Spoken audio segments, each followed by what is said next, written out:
You're listening to a True Name Theatre production. Humane by Polly Creed. Episode.2.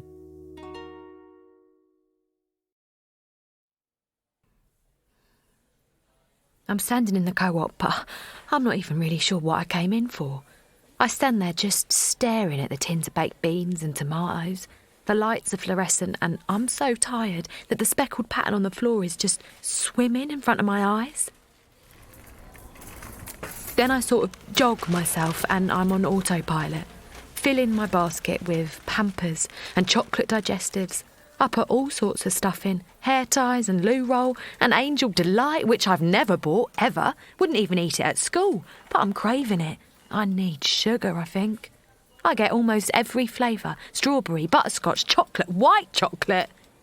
We did a big shop 2 days ago, so I don't really need anything, but I had to get out of the house. I feel like I'm losing it. Probably am losing it. I'm buying butterscotch Angel Delight. Hiya. Hi. Do you want a bag? Yes, please. I think I'll need a few, actually. Oh, she's absolutely gorgeous. On our good days. How old? Danny's 2 months and Lewis, my other one, he's at playgroup at the moment, he's 2. Gold, you've got your hands full. Oh, you can say that again. There's a 20-month age gap between my two. And honestly, don't think I slept for about 4 years. My daughter, God, she had a set of lungs on her. Although she still keeps me up worrying, and she turned 30 last week. I'm Beryl, by the way. Linda. You're new round these parts, aren't you? Yeah, I just moved here. I'm staying with Bev and Roger Matthews. They're my in-laws. Oh, you're Mark's wife. Yeah, that's right. God, he used to give me grief when he was a nipper. Bleeding sharking round the pick and mix, taking the football cards when he thought I wasn't looking. But he turned out all right in the end, didn't he? He's in the Navy now, isn't he? Army. He's in Bosnia at the moment. Bosnia. I bet you miss him, don't you? Especially with those 2 little ones in tow. Right, that'll be £26.52. Do you have a membership card? No, sorry, don't. Hang on. The purse should be here somewhere. Just 2 seconds. Oh, I'm so sorry. I think... I must have left it at home somewhere. Would it be okay if I just left these things here? I'm really sorry, but we haven't got any room back here. I would if I could, but my manager will be on at me. Oh, really? I'll just nip back up the hill and, actually, on second thoughts, I might just leave it. Sorry, I couldn't help overhearing that you left your purse at home.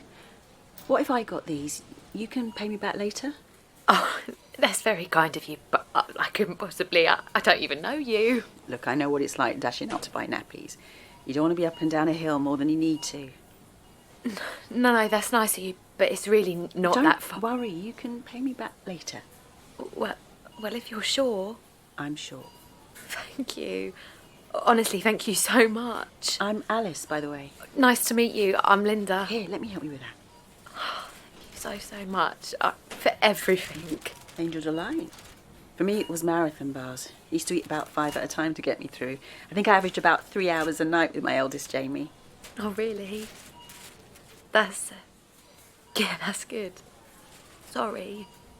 You all right? Yeah, I'm fine. Oh, actually, I'm a bit overwhelmed, to be honest.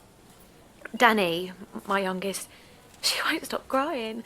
I can't get her down even for an hour. I've tried everything, and my husband's away. I'm staying at my mother-in-law's, and I'm just... I completely understand what it's like. Hey, this might seem a bit strange, but do you want to go and have a cup of tea or something? I know a takeaway place just down on the marina. We can drink them on the beach. Yeah. Go on then, that actually would be lovely. Bye then. Take care, Linda. Bye.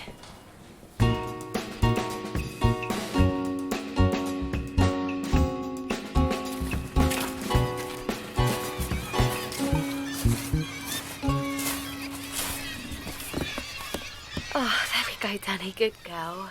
Stuck you up there. I cannot believe it. She's out like a light. I've been trying for days and now here with all this racket and the seagulls and everything. It's the fresh air. I used to wrap mine up really tightly and leave them out in their Moses basket in the garden. I'd sleep for hours like that. Here's yours. Milk, 2 sugars. Oh, thank you. God, I needed this. Yeah, it's good to get some fresh air into your lungs, isn't it? Get outside a bit. It's gorgeous. I used to come here with mine when they were little. How many do you have? 2 boys, Jamie and Michael. Not so little now, though. Jamie's at uni studying psychology. Michael's doing his A-levels. Must be nice now they're a bit older. You can get to know them as real people. Yeah, doesn't get any easier, though. Jamie's fine. He's always been fine, never had to worry. Michael, though, he's so, sort of closed up. Doesn't tell me anything. No, really? I think he's having problems making friends at college. I worry he's being bullied, but he won't tell me anything, though. Well, I'm sure, though, he would come to you if it was something really bad. I hope so. Well, Beverly, my mother-in-law, she means very well, but she just keeps giving me all this advice every time Danny starts crying. Have you tried swaying her back and forth quickly like the midwife said? I know she's tired too. The crying's keeping her up as well. It wasn't like this with Lewis. I mean, he cried all right, but I could get him down for a few hours, get some sleep in. Danny, she just... so awful. The GP reckons it's colic. Even now, she's fast asleep, but it's like I can still hear her crying, like ringing in my ears. I've been there. I really have. And the thing is that I know Bev and Roger, they think it's me. I'm doing something wrong. You see it with strangers as well when you're out, people looking at you. Old ladies frowning. When I was out with Lewis, they used to coo and cluck over him, give me these little smiles. Sorry.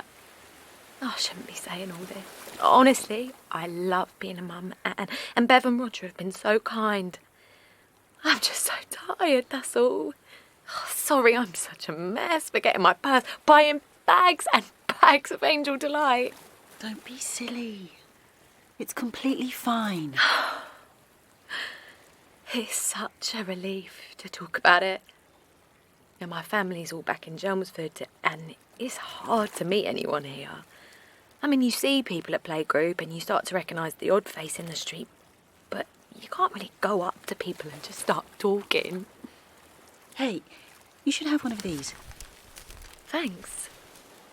Say no to live animal exports. What's that, like animal rights or something? Yeah, it's about these lorries. They're trying to start using Brightlingsea as a major port, taking live cattle and sheep over to be slaughtered in Belgium. Thing is, they transport them in these lorries without any water or food, and they're on them for hours. Yeah, I've seen them coming through, actually. I'm not squeamish or anything. My family are all country people. I used to go beating for shoots when I was a kid to earn a bit of extra cash, but no, you can see it's not right. They're so squashed in and that face is all pressed together. My friend Maria's organising a meeting on Thursday in the parish hall. She's wrote me to speaking. You should come. Oh, sounds great. But I'm not sure if I'll be able to make it. Depends if I can get Bev and Roger to watch the kids. I'd love to, though, if I can. Or bring the kids with you if you need to. Nobody will mind a bit of crying. There'll be loads of people there. We're trying to get a campaign together. Petitions, talking to MPs, that sort of thing. OK, I'll definitely try and be there. And if not, you'll have to give me your address and I'll pop round with the money I owe you on Friday. There's no rush, really. Well, thank you for everything. I'd better go now. I've got to get back for Danny's next feed. It was lovely to meet you, Linda. I'll hopefully see you on Thursday. Yeah, Thursday.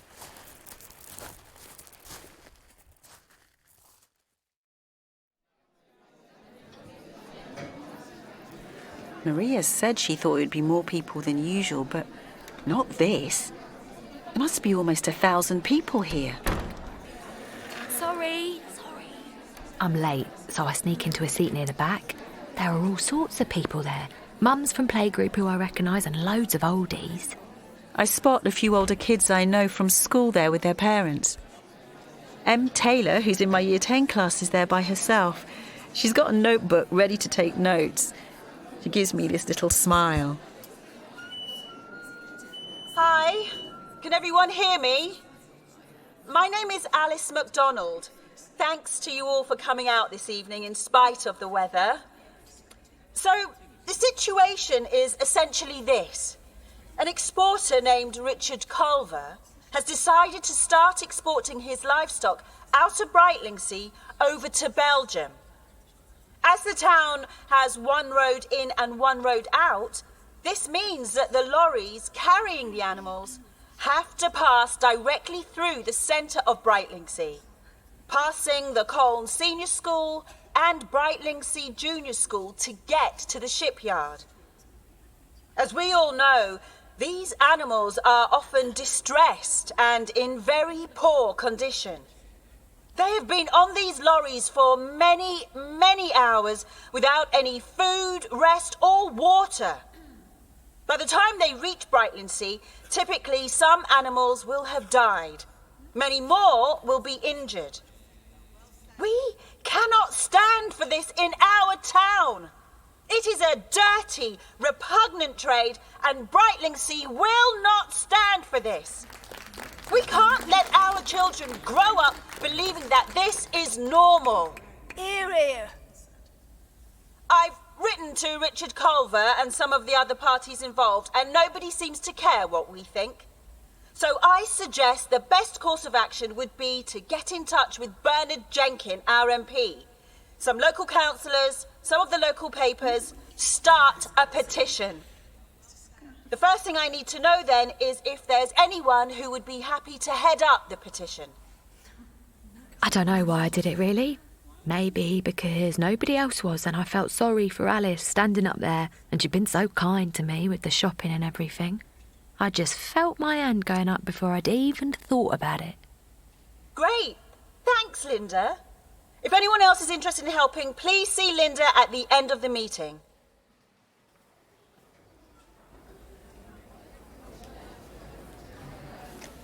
Hi, it's Linda, isn't it?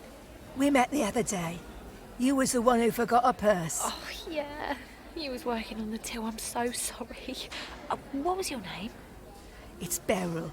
Beryl Rogers. Oh, sorry. Memory like a sieve. I'm hopeless with names.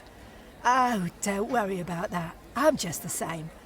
I remembered Linda because that was my cousin's name, see? Anyway, I heard you're the one to talk to about the petition. Oh, yes. Yeah, that's me. Well, apparently, anyway. Well, you can put my name down. I'm my husband. That's Ralph with a PH. He could do with the exercise, he could. Doctor says he's got to lose a stone before he can have his heart surgery. Right, hang on. Let me just find my diary. Have you got a pen? Do you want to write your number down here and I'll call round tomorrow? Linda, do you have a moment? Oh, I was just... I want to introduce you to somebody. This is Linda Matthews. She's heading up the petition.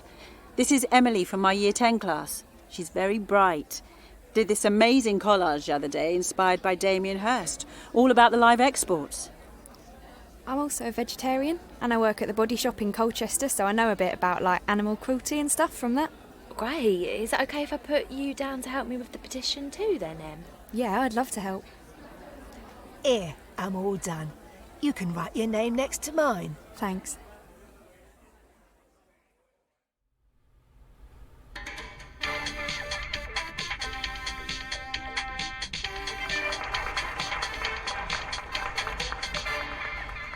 Hello, and welcome to Ready Steady Cook. 2 days later, It's lovely to see you. there's this woman on the telly. She's got a light green suit on and blonde highlights. I'll let you decide which. She kind of just looks like a bit of a powerhouse, to be honest, presenting this cooking show. And I don't know what it is, but I just have this sort of eureka moment, right? It just comes to me. I know what I'm going to do.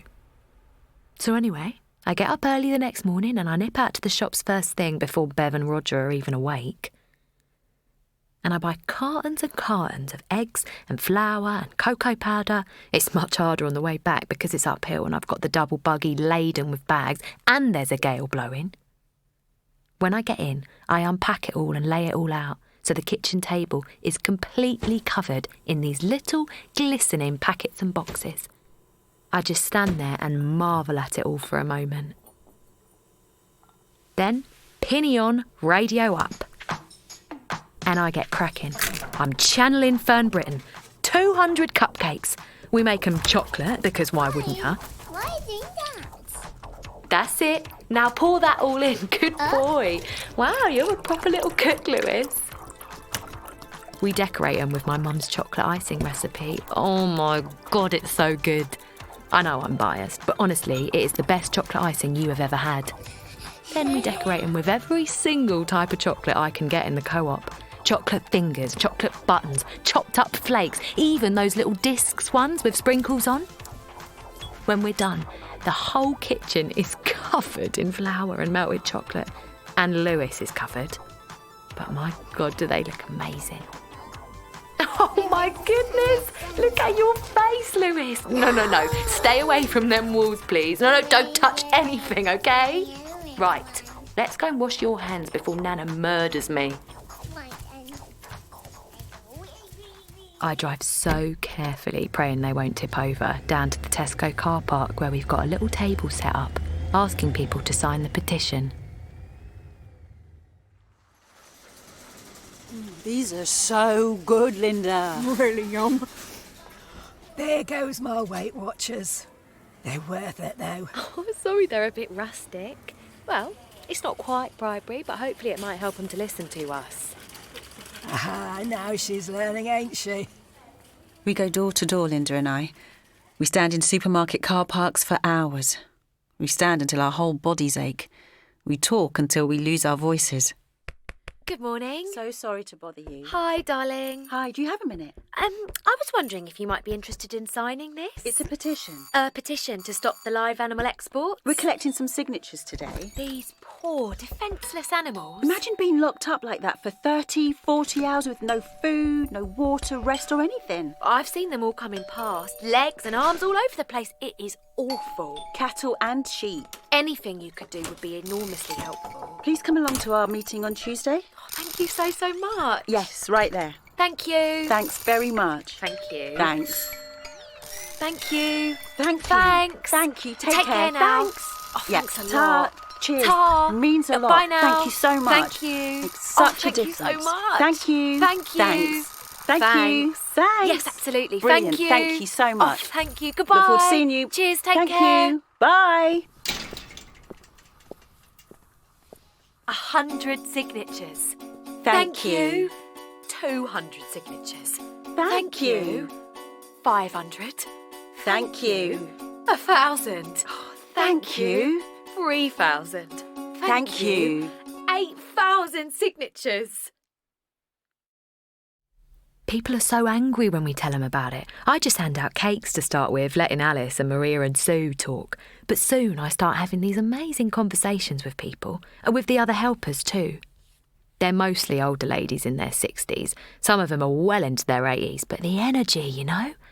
Beryl's an absolute gem. Doesn't suffer fools and has a real mouth on her, but kind. Really kind. And so good at talking to people, winning them over. I love watching her in action.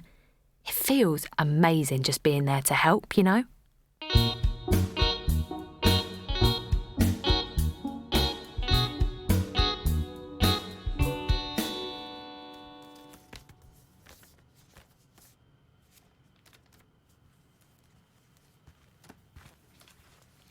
You off to bed soon, Mum? Soon. I'm just going to finish off with the last of these letters. Okay. Night then. Night. Don't forget, you've got to be in early for your careers appointment, all right? I know. Don't worry. I'll set my alarm. Come here. I want a hug. Mum! You're never too old for a hug from your mum.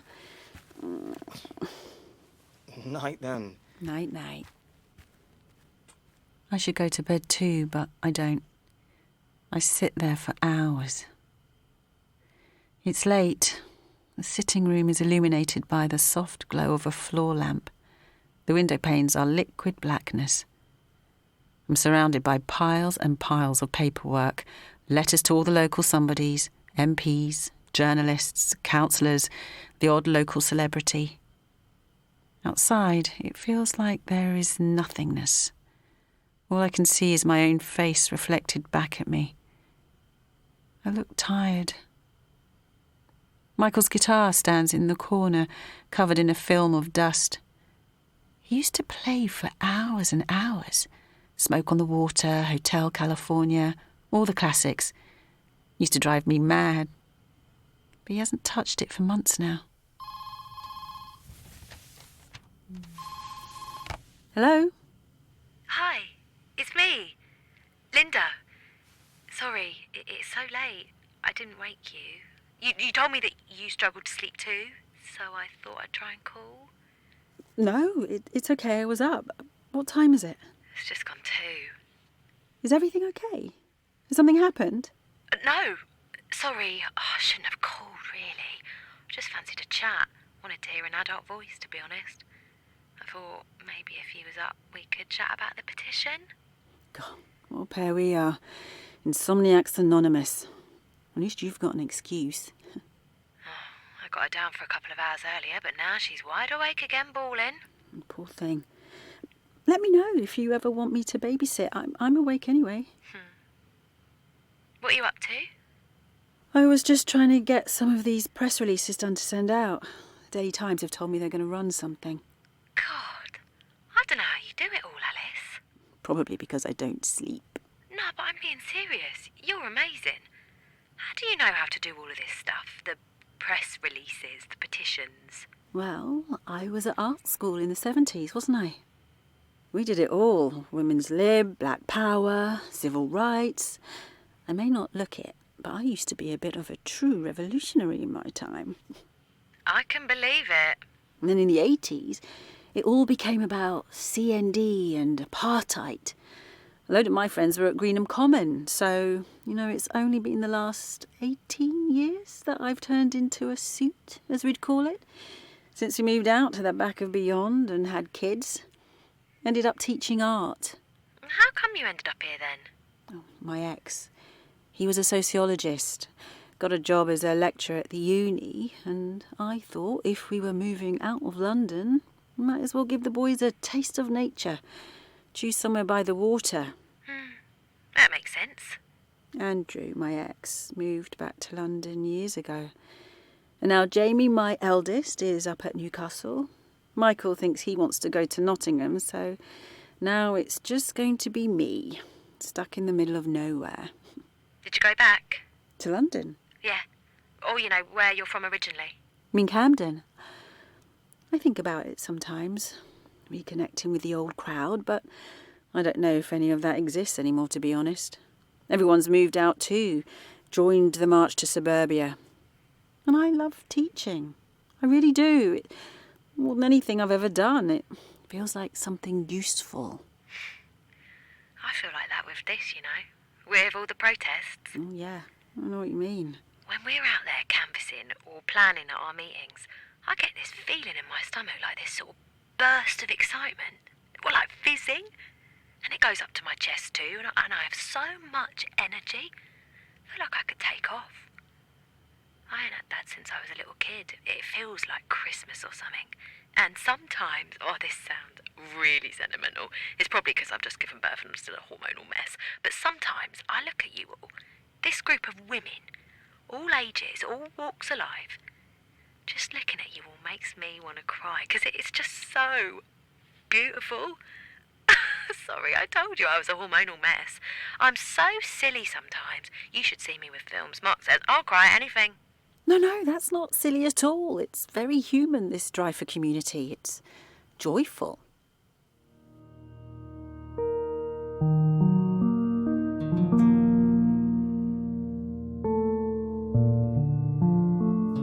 You have been listening to Humane by Polly Creed.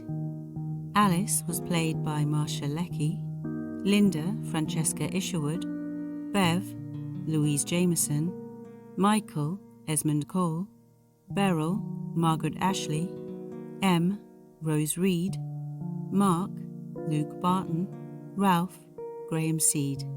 Other parts were played by members of the cast. Sound design by David Rucroft. Music by Ting Ying Dong.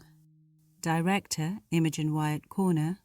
Producer John Ainsworth. This audio production of Humane is dedicated to the memory of Betty Blower.